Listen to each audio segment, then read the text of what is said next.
आपण जर चित्र बघितलं तर आत्ता ज्या काही घटना घडतायत त्यामध्ये राज ठाकरे हे पुढाकार घेऊन सहभागी होताना आपल्याला पाहायला मिळत आहेत। आत्ता राज ठाकरे हे दादर स्थानकामध्ये आहेत।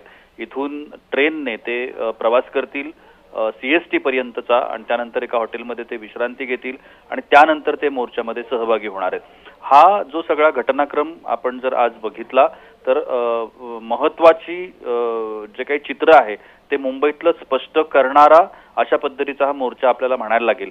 कशा पद्धतीने या मोर्चाला प्रतिसाद मिळतो ही एक महत्त्वाची बाब आहे। सर्वसामान्य या मोर्चामध्ये उतरतायत का? सर्वसामान्यांचा खरंच महायुतीला विरोध आहे का? सर्वसामान्यांचं म्हणणं काय आहे? आणि मुंबई महानगरपालिकेमध्ये ठाकरे बंधूंना यश मिळेल, मवियाला यश मिळेल का महायुतीला यश मिळेल ते ठरवणारा अशा पद्धतीचा हा आजचा मोर्चा आहे असं म्हणायला आपल्याला हरकत नाही। कारण तशा पद्धतीचं चित्र आता मुंबईमध्ये आपल्याला दिसून येतंय। दुसऱ्या बाजूला सत्ताधाऱ्यांचा जर आपण विचार केला तर सत्ताधाऱ्यांना सुद्धा आजच या संपूर्ण घटनेसंदर्भातलं जे आपलं उत्तर आहे ते मांडण्याची आवश्यकता भासलेली आहे आणि त्याकरता भाजपा हे मूक आंदोलन करत आहे। हे मूक आंदोलन मुंबईतल्या बाबुलनाथ परिसरामध्ये होणार आहे आणि त्यामध्ये मुंबई अध्यक्ष जे आहेत भाजपचे अमित साटम आणि मंत्री मंगलप्रभात लोढा हे या मूक आंदोलनाचं नेतृत्व करणार आहेत आणि त्याकरता तिकडे सुद्धा तयारी सुरू आहे। त्यामुळे आपण जर बघितलं तर सत्ताधारी आणि विरोधक यांच्यामधला हा जो संघर्ष आहे हा संघर्ष काळानुरूप किंवा जशी जशी निवडणूक जवळ येत जाईल तशी तशी अधिक तीव्र स्वरूपामध्ये होत जाईल आणि त्यानंतर वेगवेगळे आपण ज्याला राजकारणातल्या चाली म्हणतो, राजकारण खेळत असताना वेगवेगळ्या पद्धतीचे दावे प्रतिदावे केले जातात, वेगवेगळ्या पद्धतीचे जे प्रयत्न आहेत ते केले जातात सत्ता प्रस्थापित करण्याकरता आणि मुंबई महानगरपालिका अशी सहजासहजी कोणीही हातातून जाऊ देणार नाही आणि त्याकरता जे काही राजकीय डावपेच खेळता येतील ते राजकीय डावपेच हे महाराष्ट्र नवनिर्माण सेना असेल, काँग्रेस असेल, राष्ट्रवादी असेल, शिवसेना असेल किंवा उद्धव ठाकरेंचा गट असेल हे सगळेजण सातत्यानं तो प्रयत्न करताना दिसतायत आणि त्याचाच एक भाग त्यामुळे हा आजचा सत्याचा मोर्चा हा लोकांच्या समोर आलेला आहे असं आपल्याला प्रशांत सर। मात्र ज्या पद्धतीने आपण अगदी काही दिवसांपासून पाहतोय की सातत्याने जेव्हा या चर्चा सुरू झाल्या की ठाकरे बंधू एकत्र येत आहेत अशी चर्चा सुरू झाली, ठाकरे गटाकडून सातत्याने म्हटलं जात होतं की जे जनतेच्या मनात आहे तेच होईल। मात्र मनसेच्या नेत्यांनी अजूनही यावरती कुठलंही मौन सोडलं नाही असं दिसून येतंय। सातत्याने मनसेची भूमिका ही राखीव असल्याचं दिसून येतंय। आगामी काळात मनसे ही भूमिका स्पष्ट करेल कारण राज ठाकरे मात्र सातत्याने उद्धव ठाकरे यांच्यासोबत या विविध मुद्द्यांवरती एकत्र दिसतात। एका बाजूला जर आपण बघितलं तर महाराष्ट्र नवनिर्माण सेना हा पक्ष राज ठाकरेंचा पक्ष आहे आणि राज ठाकरे म्हणतील ती पूर्व दिशा अशा पद्धतीनं त्याचा सगळा जो कार्य जे आहे ते चालतं। त्यामुळे आता या युतीच्या अनुषंगानं राज ठाकरेंच्या मनात नेमकं काय चालू आहे आणि आगामी महापालिकेच्या निवडणुकीच्या दृष्टिकोनातून ठाकरेंबरोबर ती युती करणं हे राज ठाकरेंना किती महत्त्वाचं वाटतंय किंवा ते त्याला किती सपोर्ट करतायत हे महत्त्वाची गोष्ट आहे। अधिकृत घोषणा ही मला असं वाटतं की तेव्हाच होईल ज्यावेळेला निवडणुकांच्या घोषणा होतील। तोपर्यंत अशा पद्धतीचे कार्यक्रम किंवा मोर्चे आंदोलनं हे सुरू राहतील। एका बाजूला जर आपण विचार केला तर महायुतीनं विरोधकांना निष्प्रभ करून ठेवलंय। ज्या पद्धतीनं ताकदीनं विरोधकांनी उभं राहायला पाहिजे त्या ताकदीनं विरोधक उभे राहू शकत नाहीत कारण त्यांच्या हातातली अनेक शस्त्र ही महायुतीनं अगोदरच काढून घेतलेली आहेत। त्यामुळे त्यांचा हा प्रयत्न आहे विरोधकांचा की ती शस्त्र परत आपल्या हातामध्ये यावीत। आपण जो गमावत असलेला जो विश्वास आहे तो विश्वास पुन्हा प्रस्थापित व्हावा आणि येणाऱ्या निवडणुकीमध्ये आपल्याला चांगल्या पद्धतीचं यश हे संपूर्ण महाराष्ट्रात मिळावं याकरता महाविकास आघाडी त्यातले जे घटक पक्ष आहेत ते महाविकास आघाडीचे सर्व नेते पदाधिकारी हे काम करताना आपल्याला दिसत आहेत। एकीकडे जर आपण महाराष्ट्र नवनिर्माण सेनेच्या बाबतीमध्ये जर आपण विचार केला तर सुरुवातीचा एक काळ वगळता नंतर राज ठाकरे आणि त्यांच्या महाराष्ट्र नवनिर्माण सेनेला कोणत्याच पद्धतीचं लक्षणीय किंवा ज्याची दखल घ्यावी अशा पद्धतीचं यश महाराष्ट्रामध्ये मिळवता आलं नाही। त्याची कारणं अनेक असतील मात्र यश मिळालं नाही हे सत्य आहे आणि त्याकरता राज ठाकरेंचे प्रयत्न सातत्याने दिसतात आणि ते करतायत। आता महाविकास आघाडीमध्ये अधिकृतरित्या सहभागी होणार की बाहेरून त्यांना पाठिंबा देणार हा एक महत्त्वाचा प्रश्न होईल. दुसरी गोष्ट असतो भाग तो विचारधारेचा. काँग्रेसची विचारधारा वेगळी आहे, राष्ट्रवादीची विचारधारा वेगळी आहे, उद्धव ठाकरेंच्या पक्षाची विचारधारा वेगळी आहे, महाराष्ट्र नवनिर्माण सेनेची विचारधारा वेगळी आहे. त्यामुळे हे वेगवेगळ्या विचारधारेची लोक एकत्र येणार का आणि त्यांच्यामध्ये कशा पद्धतीनं एकमत होऊ शकतं. कारण जर युती करायची असेल, आघाडी करायची असेल तर पक्षांची आणि विचारधारेची एकमत होणं हे खूप गरजेची गोष्ट असते आणि ती या सगळ्यांमध्ये होणार का हा एक महत्त्वाचा भाग आहे. ज्या पद्धतीचं आज आंदोलन महाविकास आघाडी आणि महाराष्ट्र नवनिर्माण सेना करतंय त्या पद्धतीचे आंदोलन आधी होणं सुद्धा आवश्यक होतं. कदाचित याकडे आता मतदार कसे पाहतात ते, कारण निवडणुकीच्या तोंडावर ज्या वेळेला अशा पद्धतीची मोर्चे आंदोलन होतात त्यावेळेला मतदार त्याकडे कदाचित हे निवडणुकीसाठी केलं जातंय असं म्हणून दुर्लक्ष सुद्धा करू शकतात. कारण त्याचं गांभीर्य जे आहे ते मतदार कशा पद्धतीने घेत आहेत याच्यावरतीच निवडणुकीमधला यश आणि अपयश या दोन्ही गोष्टी ठरत असतात. त्यामुळे आज मुंबईकरांना, मुंबईतल्या मतदारांना राज ठाकरे आणि उद्धव ठाकरे यांनी एकत्र येणं किती पटतंय किंवा त्यांना ते किती हवंसं आहे त्याच्यावरती या सगळ्या गोष्टींचं यश अपयश अवलंबून आहे असं. प्रशांत सर, जसं तुम्ही सातत्यानं उल्लेख करताय की मुंबईचे मतदारांना कुठेतरी आपल्या बाजूने वळवण्यासाठी हे सगळे प्रयत्न केले जात आहेत, मात्र सगळ्यात महत्त्वाचा मुद्दा आहे की मुंबई महापालिका इतकी महत्त्वाची, सगळ्याच राजकीय नेत्यांच्या दृष्टीनं का महत्त्वाची आहे आणि मुंबई महापालिकेवरती आपला विजय व्हावा यासाठी सगळ्याच पक्षांकडून एवढी तयारी का केली जाते? मी जसं मगाशी म्हटलं की मुंबई महानगरपालिका ही एक तर मुंबई ही राज्याची आर्थिक राजधानी आहे आणि आर्थिक राजधानीची महापालिका ही सगळ्यात मोठी आर्थिक उलाढाल असणारी महापालिका म्हणजे मुंबई महानगरपालिका.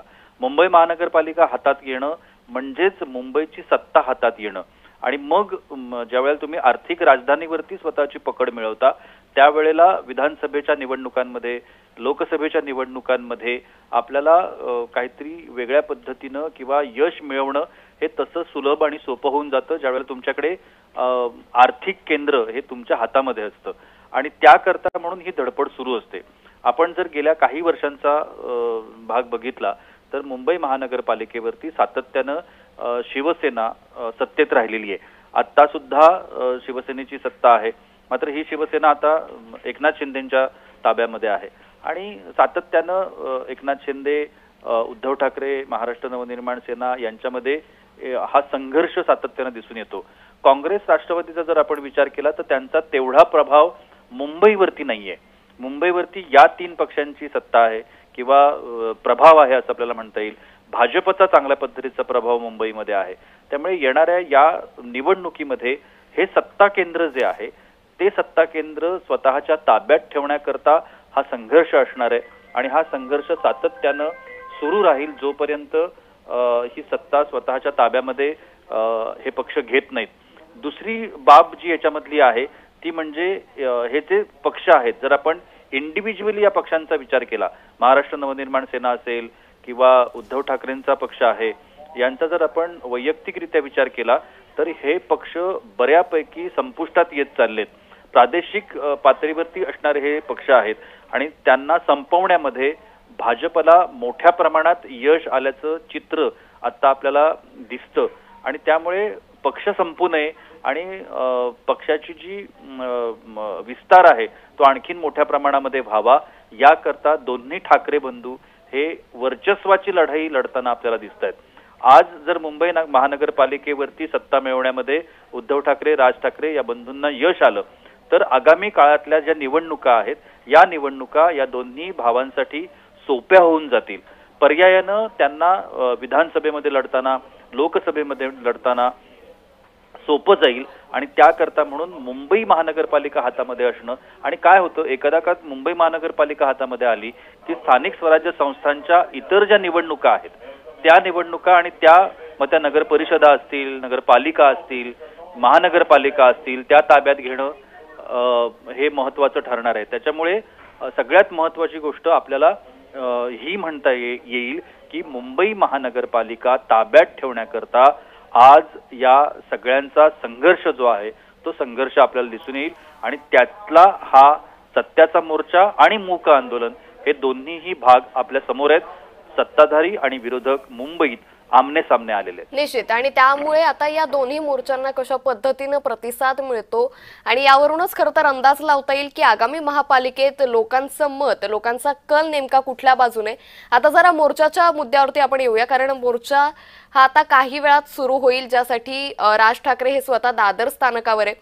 राज ठाकरे या मोर्चामध्ये सहभागी होत आहे, त्यामुळे या मोर्चाचं वजन कितपत वाढलंय आणि या मोर्चाची पुढची जी रूपरेषा असेल ती कशा पद्धतीने असेल? राज ठाकरेंच्या येण्यामुळे निश्चितपणानं आजचा मोर्चाचं वजन वाढलंच आहे असं आपल्याला म्हणायला लागेल. कारण राज ठाकरे हे एक असं व्यक्तिमत्व आहे ज्याची दखल महाराष्ट्रातील जनता सातत्यानं घेत असते. राज ठाकरेंची भाषणं असतील म्हणा, त्यांनी विरोधकांवर केलेली टीका टिप्पणी असेल म्हणा, ही सातत्यानं चर्चेत असते. म्हणजे राज ठाकरे यांचा पक्ष आणि त्यांचे कोणतेही आमदार आज नाहीत, इतर काही त्यांना यश मिळालेलं नाही निवडणुकींच्या दृष्टिकोनातून जर आपण विचार केला तर. पण तरी सुद्धा राज ठाकरेंचं म्हणणं, राज ठाकरेंचं वक्तव्य, राज ठाकरेंचं एखादं स्टेटमेंट याला आजही गांभीर्याने घेतलं जातं सत्ताधाऱ्यांकडून आणि त्याच्यावरती विचारविनिमय होतो. त्यामुळे राज ठाकरेंच्या येण्यानं या सत्याच्या मोर्चाला एक चांगल्या पद्धतीचं वजन आलंय हे आपण निश्चितपणानं म्हणू शकतो.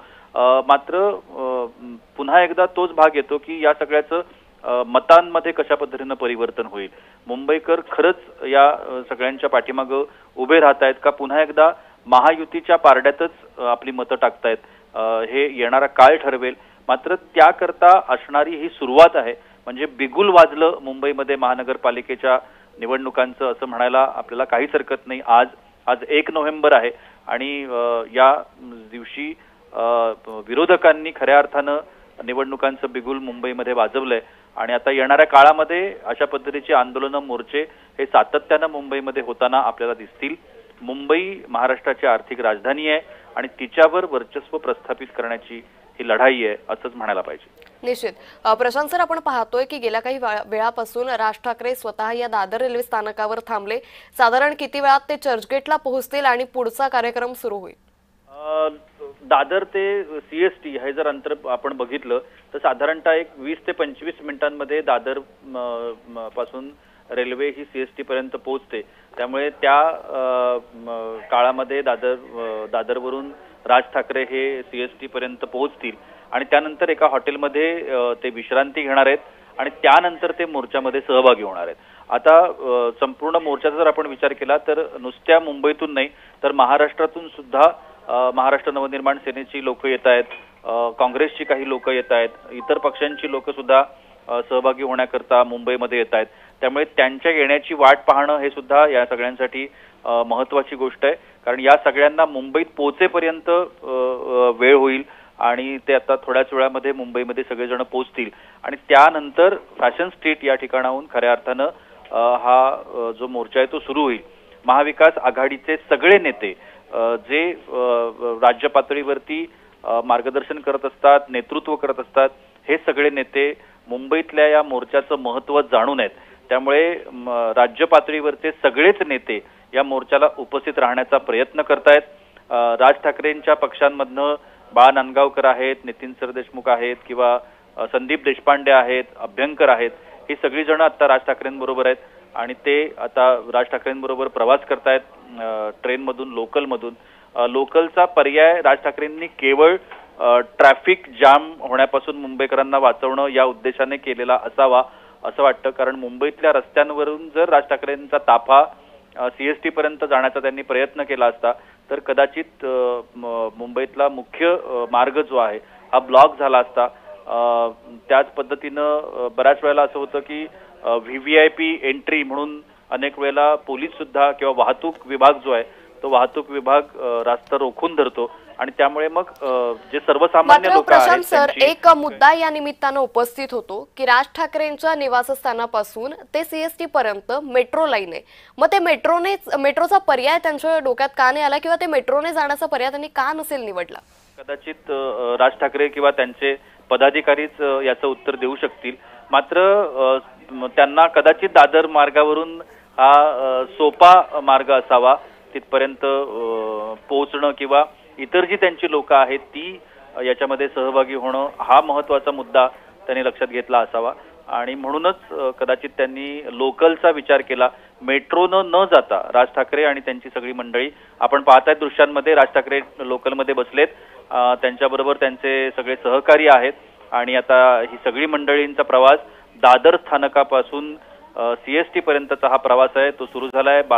आजूबाजूला आपण पाहतोय प्रसार माध्यमांची गर्दी देखील राज ठाकरेंच्या अवतीभोवती आहे आणि हा प्रत्येक क्षण टिपण्याकरता म्हणून आपल्याला हे सगळ्या जण त्या ठिकाणी त्यांच्या सोबत आहेत. आणि आता हा रश आवर खरं तर नाहीये. आपण जर इतर दिवशी जर बघितलं असतं तर आत्ताच्या या पिरियडमध्ये खूप मोठी गर्दी ही लोकलच्या डब्यांमध्ये असते, पण आज शनिवार आहे आणि म्हणूनच महाविकास आघाडीच्या नेत्यांनी पत्रकार परिषदेमध्ये सुद्धा म्हटलं होतं की आम्ही मुद्दामहून शनिवारची निवड करतोय, कारण सॅटर्डे संडे बऱ्याच वेळेला मुंबईतल्या बऱ्याच आस्थापनांना सुट्ट्या असतात, शासकीय सुट्ट्या देखील या दिवशी असतात, त्यामुळेच आजची निवड केली गेली आहे.